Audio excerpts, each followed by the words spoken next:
When I mentioned my daughter-in-law, Charlotte, Kyle fell silent. Then he let out a big sigh.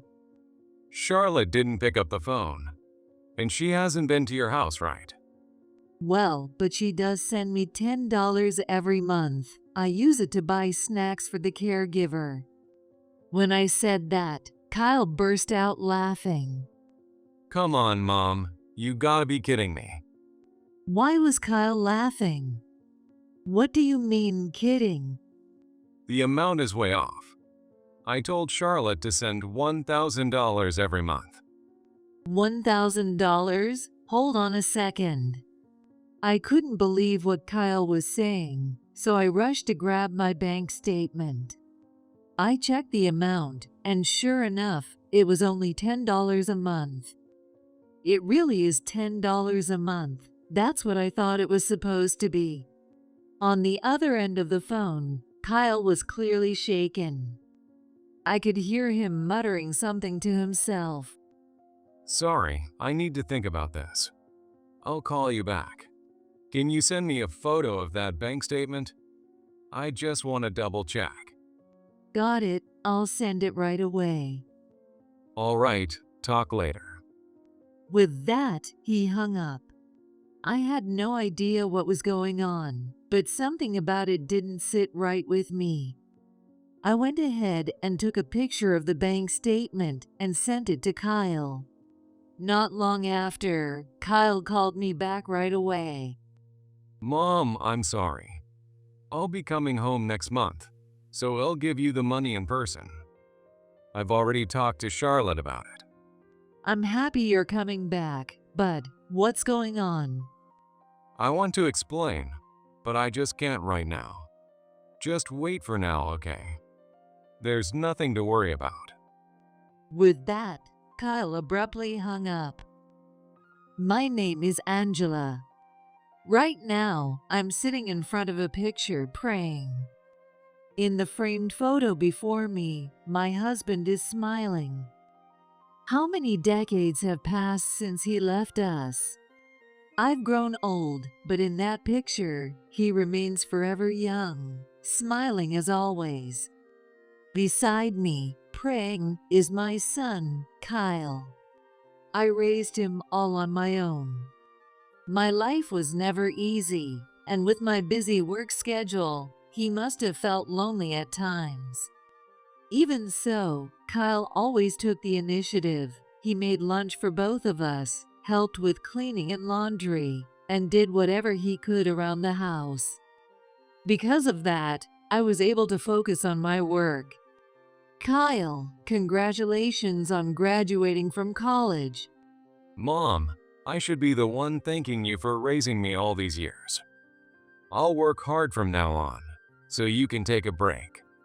Yes, today is Kyle's college graduation ceremony. These 22 years felt both long and short. Now that Kyle is stepping into adulthood, I finally feel like a weight has been lifted from my shoulders. Working hard is great, but make sure to take care of yourself, okay?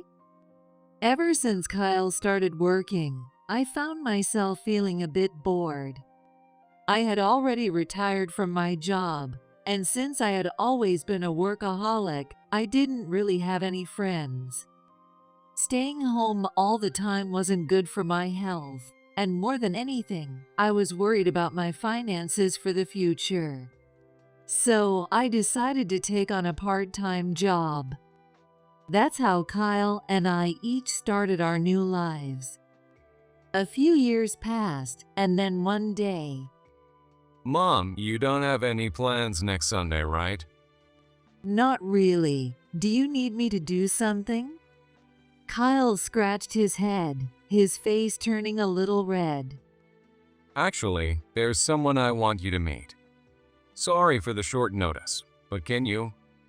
Seeing how nervous he was, I couldn't help but chuckle a little. Of course, you found someone special, haven't you? I'm looking forward to it. I never said that. You don't have to, I can tell. For the next few days, I was surprised at how excited I felt. At the same time, the thought of Kyle starting a new life away from me made me feel a little lonely. With those mixed emotions, the promised day arrived. Kyle arrived right on time and brought her with him. I'd like to introduce you. This is Charlotte. Nice to meet you. I'm Charlotte, and I'm dating Kyle. Charlotte had a very modern, trendy look. Her hairstyle and makeup were styled after popular artists, and she wore cute, fashionable clothes.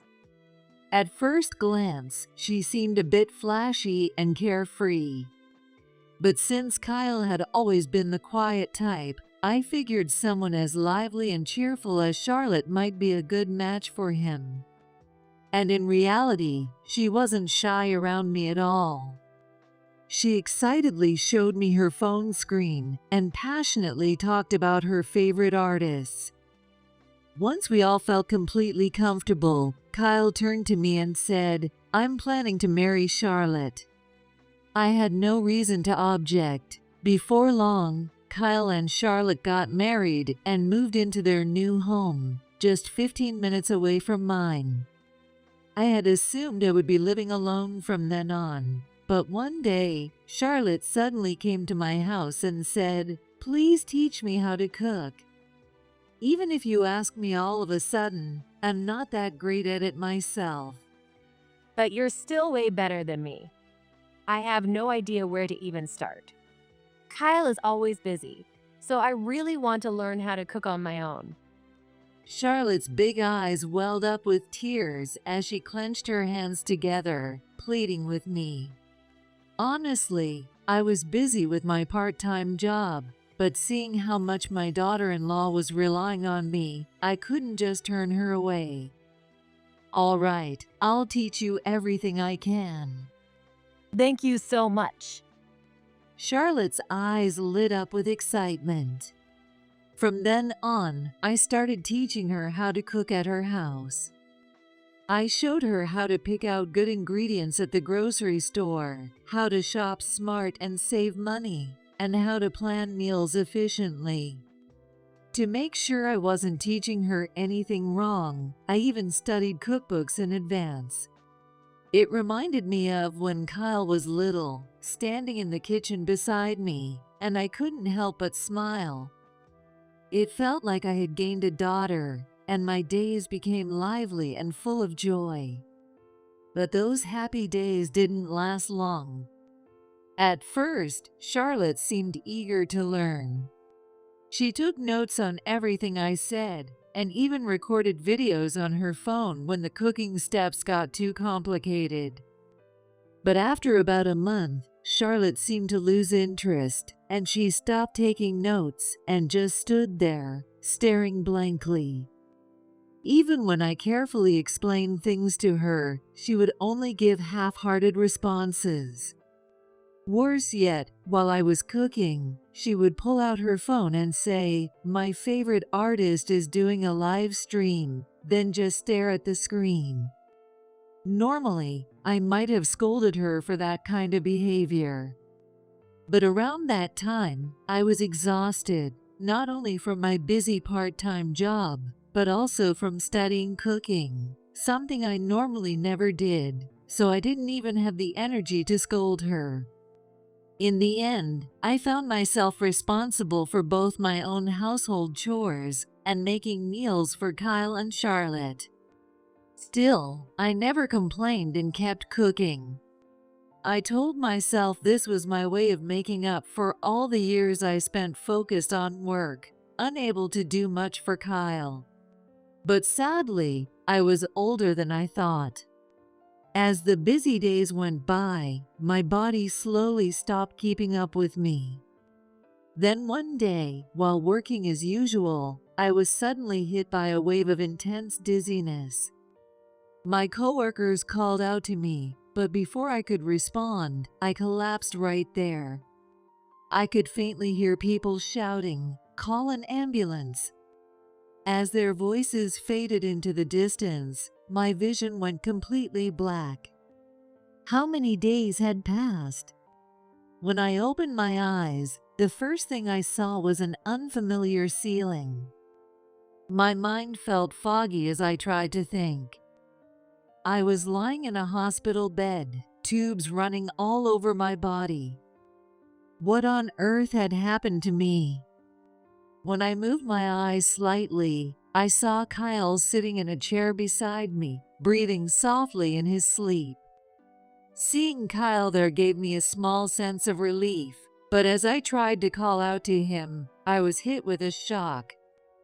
I wanted to ask him what had happened to me, but my tongue felt numb and it wouldn't move. I can't speak. What's going on? Panic started creeping in, and when I tried to sit up, I realized my entire left side was numb and wouldn't move. Not knowing what had happened to my body, my anxiety quickly turned into sheer terror.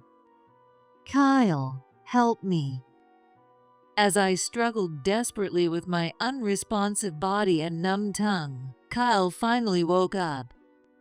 You're awake. Thank God. I'll go get the doctor. Just hang in there. Saying that, he rushed out of the room. In the meantime, all I could do was stare blankly at the ceiling. Thinking about what would happen to me from now on, I felt like my anxiety was crushing me.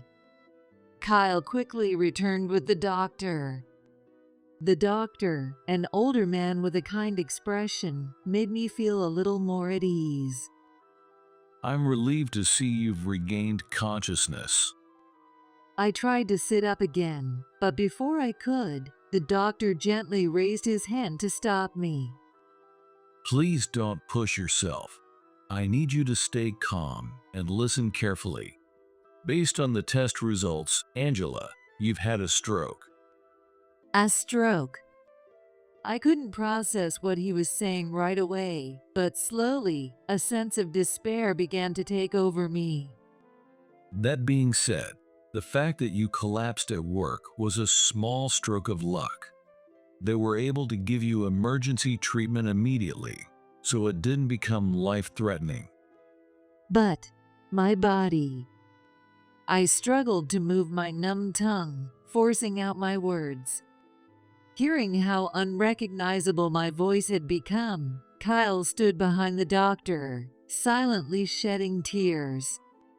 But even as he listened to my broken words, the doctor's gentle expression didn't waver. Please don't worry. It may be difficult right now, but with rehabilitation, you will improve. I see. Kyle, unable to hold back anymore, grabbed my hand tightly. Mom, rehab might be tough, but I'll help you through it. We'll get through this together. Hearing Kyle's desperate plea, my own tears began to fall. But at that moment, a question popped into my mind. Where's Charlotte? Kyle averted his gaze. She went to a concert, but please don't hold it against her. I wasn't planning to blame her, but he looked guilty saying it. And with that, my rehabilitation journey began. At first, my therapy started with simply bending my unresponsive arms and legs with the help of an occupational therapist. On his days off, Kyle would come to the hospital and assist with my rehabilitation. Charlotte also visited, but she would mostly just watch while Kyle did everything. My rehabilitation was grueling, an endless cycle of painful, exhausting sessions. But thanks to everyone's support, I gradually regained the ability to speak more clearly than before. Finally, after 6 months, I was told I could be discharged. I had to accept life in a wheelchair, but even so, I felt fortunate. It could have been worse. On the day of my discharge, both Kyle and Charlotte came to pick me up. However, I couldn't help but notice that Kyle's expression seemed unusually tense. After saying my goodbyes to the doctors and occupational therapists, who had taken care of me. I finally returned home for the first time in months, only to find the house impeccably clean and organized. Not only that, but handrails and ramps had been newly installed. Did Kyle do all this? Yeah, I wanted to make sure things were as easy as possible for you. Kyle scratched his head for a while, then, as if making up his mind, finally spoke. So, Mom, I know things will be tough for you for a while. That's why I want us to live together. Live with me. What about your house? We're giving it up. His sudden decision left me speechless. Given my condition, having someone nearby would definitely be a relief. But was it really okay for me to ruin my young son's married life because of my situation? Besides that, there was something else that worried me. I glanced over at Charlotte. Her eyes were glued to her phone, not listening to what we were saying. She was probably watching something about that artist she was obsessed with. I couldn't shake the feeling about how Charlotte had once asked me to teach her how to cook, only to do nothing and leave all the household chores to me. I had no intention of blaming her for it, but I couldn't help but wonder if I could trust her. You're okay with this, right? Mom, I'll do anything for you. Thank you, that means a lot to me, but… As I hesitated, unsure of what to say, Charlotte finally looked up from her phone. Kyle, your mom just got discharged today. It's a bit much to hit her with this right away, don't you think? Kyle looked taken aback, as if he hadn't expected her to say that. Yeah, I get that. But this is something we need to decide quickly, right? It's an important decision, which is exactly why we need to take our time and talk it through properly.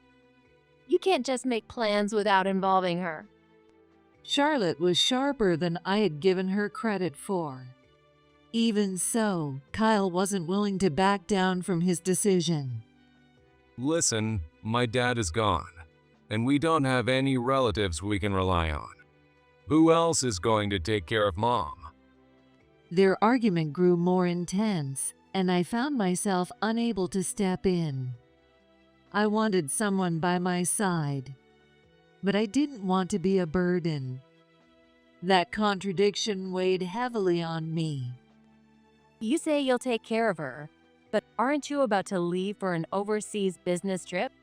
Am I supposed to take care of her alone while you're gone? That's why I already asked you to handle it. But I can't do it. That's why it's best to leave it to professionals. Charlotte's words made both of us stop and think. I don't want to leave Angela alone either. But I have no experience with caregiving, and I know it would be difficult. So why don't we hire a professional caregiver, and we'll cover the cost? Charlotte's unexpected suggestion took me by surprise. It was true that hiring a caregiver would ease my uneasy feelings. Kyle would be able to focus on his job without worrying. It would cost some money, but it truly seemed like the best option. Kyle crossed his arms, deep in thought. Charlotte stood with her hands on her hips, looking rather pleased with herself. A caregiver? Yeah, I guess leaving it to a professional is a solid idea. Mom, what do you think? I agree. I don't want to disrupt your lives. In the end, Charlotte's idea was the one we went with. I was honestly surprised that she had suggested hiring a caregiver. Up until now, I had assumed she didn't really care about me at all. I felt ashamed for having doubted Charlotte just moments ago. From there, Kyle and Charlotte continued their discussion, deciding on which caregiver to hire. Finally, Kyle would cover the cost, and a professional caregiver would be brought in to help. Since Kyle had work to focus on, Charlotte was put in charge of managing the finances. All right, Angela.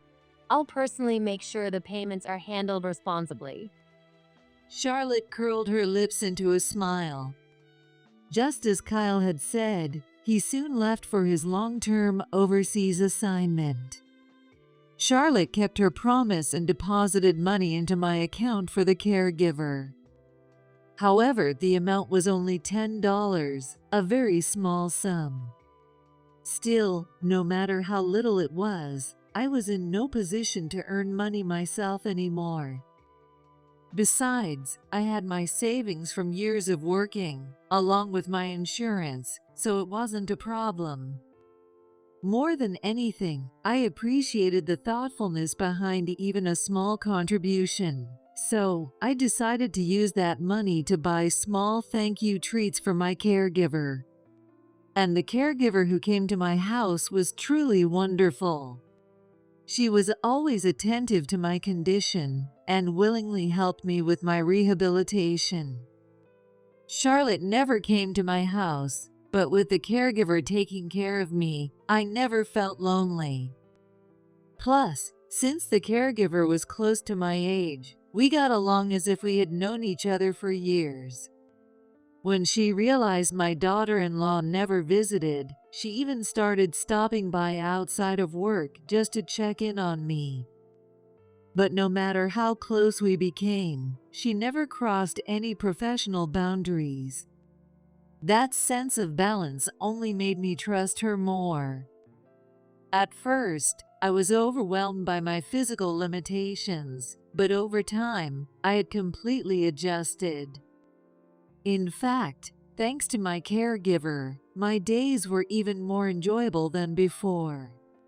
Those happy days passed by in the blink of an eye, and one morning, 6 months after my discharge, as I was having breakfast, I received a call from Kyle. Hello? It's Kyle. Has anything changed since we last talked? Are you managing okay? Kyle's voice sounded a bit tired. I've been living happily, thanks to you. My caregiver is a wonderful person. That's good to hear. I've been worried about that for a while. Hearing my voice must have reassured him because I could hear him exhale deeply over the phone. What about you? Work sounds tough. It is. I was confident in my Russian, but real-life conversations are on a whole different level. You'll get used to it eventually. Maybe being a little pushy would actually help. For a while, we continued chatting and laughing. Well, mostly, it was Kyle venting about work. Then, suddenly, a question crossed my mind. I love talking with you, but have you called Charlotte yet? The moment I mentioned Charlotte, Kyle fell silent. Then, he let out a long sigh. Charlotte didn't pick up. She's probably at some concert or something. She hasn't been by your place either, has she? Well, yeah, but she does send me $10 every month. I use it to buy tea and snacks for the caregiver. When I said that, Kyle burst into loud laughter. Mom, come on. You're joking, right? But I didn't understand why he was laughing. What do you mean joking? The amount is way off. I told Charlotte to send $1,000 every month. $1,000? Wait a second. I couldn't believe what Kyle was saying, so I hurried to grab my bank statement. I checked the balance, and sure enough, it was only $10 a month. It's definitely $10. That's what I've been getting. Kyle was clearly shaken on the other end of the call. I could hear him muttering to himself. Mom, I need to think about this. Can you send me a picture of the bank statement? I just want to double check. All right, I'll send it right away. Okay, we'll talk later. With that, Kyle hung up. I had no idea what was going on, but something about it didn't sit right with me. I went ahead and took a picture of the bank statement and sent it to Kyle. Not long after, he called me back. Mom, I'm so sorry. I'll be coming home next month, and I'll give you the money in person. I've already talked to Charlotte about it. I'm happy you're coming back, but what's going on? I want to explain, but I can't right now. Just wait for now, okay? There's nothing to worry about. With that, Kyle abruptly hung up. A month passed, and I was still feeling uneasy about the situation. Then, out of nowhere, I got a call from Charlotte. It was a rare occurrence. I assumed she was planning some kind of surprise for Kyle's return and eagerly answered the phone. But to my surprise, Charlotte was sobbing uncontrollably. Angela, it's terrible. Wait, what happened? Calm down. Please, you have to stop Kyle. What do you mean? I tried my best to soothe Charlotte, but her crying only grew worse. On top of that, nothing she was saying made any sense. It wasn't even a real conversation. Why do I need to stop Kyle? He's going to be so mad. I can't explain, but please, tell him not to come back to the US. Since I wasn't getting anywhere with her, I decided to end the call and dial Kyle instead. Fortunately, he picked up right away. When I mentioned Charlotte, Kyle simply said, "I will explain everything when we meet tomorrow." And then, the next day arrived. Kyle and Charlotte came to my house together. Charlotte looked sulky and refused to meet my eyes.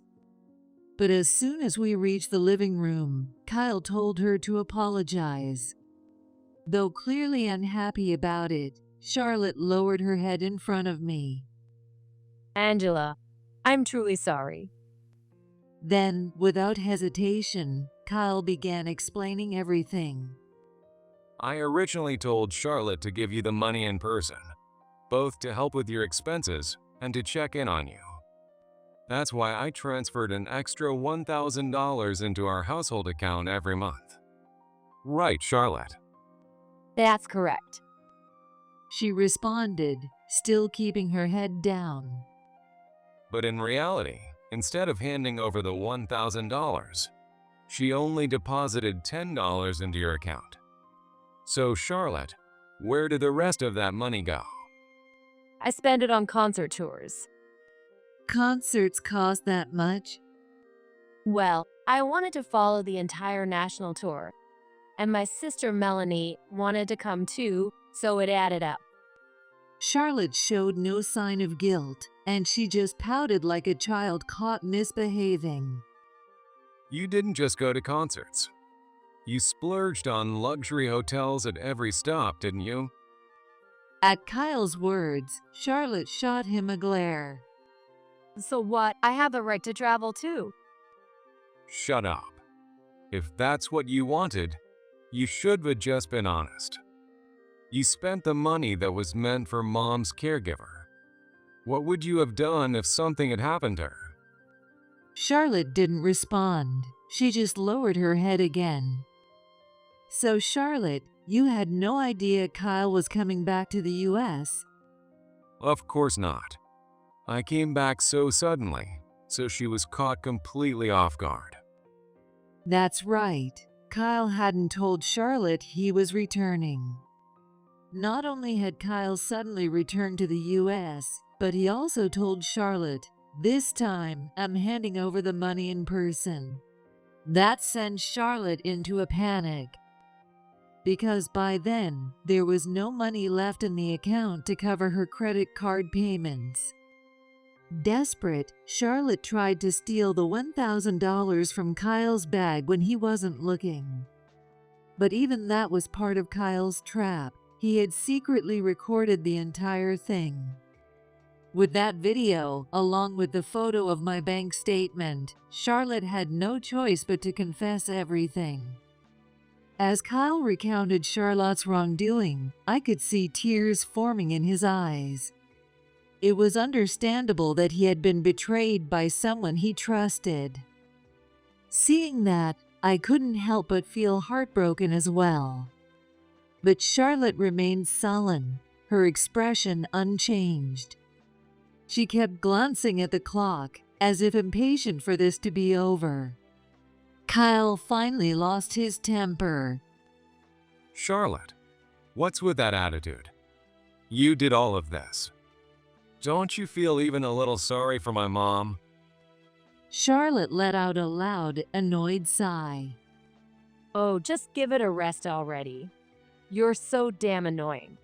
It's always mom this, mom that. I'm sick of it. What did you just say? What's wrong with caring about my mom? It is a problem.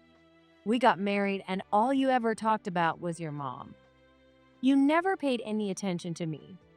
You're a grown man and you're still a mama's boy. It's disgusting.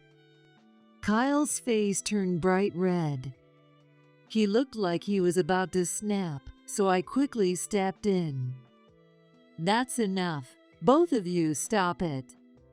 But, Mom, It's fine, but Charlotte, you might be right. Maybe Kyle didn't give you enough attention. But what about you? What are you trying to say?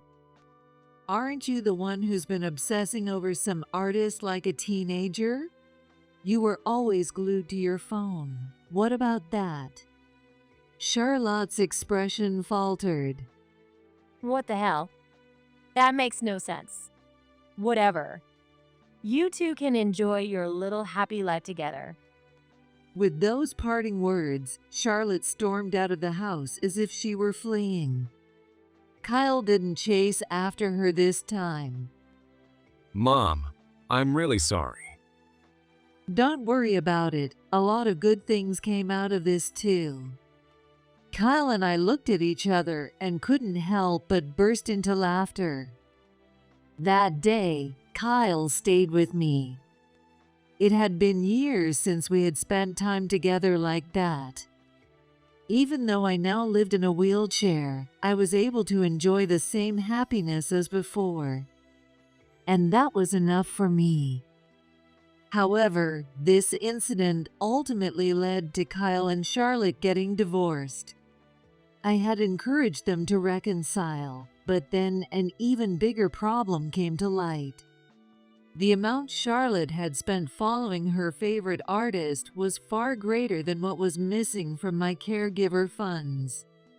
So where had all that extra money come from? It turned out she had been selling Kyle's personal belongings to fund her obsession. As if that weren't bad enough, an even more shocking truth came to light.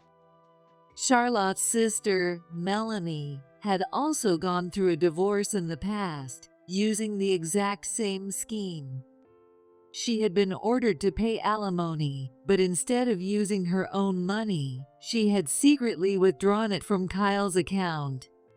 When I heard that, I was so shocked I couldn't even speak. At that moment, I realized there was no way I could defend Charlotte any longer. If Kyle had stayed married to her, she would have eventually taken everything from him. After the divorce, Kyle moved in with me. What a nightmare. Who sells someone else's belongings to follow a band around? Well, I guess for some people, that's just how much they love their favorite artists. But the divorce went through without any issues, right? Yeah, of course. I have all the evidence. I also filed for damages and alimony. But honestly, I doubt she'll be able to pay. After that, we completely lost contact with Charlotte, so I have no idea what became of her. From what Kyle heard, she and Melanie were now living together in a rundown apartment. Instead of supporting each other as sisters, they spent their days blaming each other while desperately trying to make money. But that was no longer our concern. Kyle's overseas assignment eventually ended, and he returned to the U.S. for good. His job kept him busy as always, but he still took care of me whenever he could. My caregiver remained just as wonderful as before, always looking out for me. That alone made me feel incredibly fortunate, but there was one more thing that made me happy. The first time Kyle met my caregiver, they started talking and made an interesting discovery. Her daughter happened to work at the same company as Kyle, and she was one of his junior colleagues. What a small world. But the surprises didn't stop there. It turned out that my caregiver's daughter had feelings for Kyle. She had kept them to herself while he was married, but now that he was single again, she had started making her move. These days, she often comes over to my house, helping Kyle with chores as they spend more and more time together. Neither I nor my caregiver had any objections to their relationship. She was a wonderful woman, and we got along so well. I was sure our children would too. When I first had my stroke and ended up in a wheelchair, I had no idea how I would manage. But in the end, I became happier than I had ever been before. Now, I simply look forward to seeing what my future holds for these two young people.